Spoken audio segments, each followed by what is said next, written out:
يسقط حكم المرشد. يسقط حكم المرشد. كنت رايح تسأل الراجل اللي بيهتف، بتقول له انا عايزه افهم في ايه، صح؟ بتقول قول لي حصل ايه بالظبط.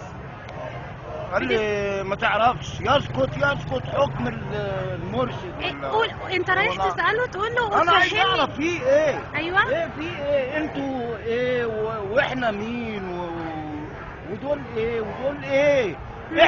انا تعبان، انا من دي وتعبان، انا عايز اعرف فيه ايه. الراجل قال لك ما تعرفش ما تعرفش. ايه ما اعرفش ازاي انا؟ اما المسؤول ازاي؟ مش الراجل ده مثقف؟ المفروض يعلمنا انا. المفروض. امال ايه اللي بيعمله ده؟ يبقى دي قمة الجهل. عايزك تقول وراه يبقى ده قمة الجهل. يعني هو عايزك تقول وراه ايه؟ عايزنا اقول يسقط اللي بيقولوه ده، يسقط حكم ايوه المرشد. مرشد مين؟ ايه المرشد ده يا سعادتك؟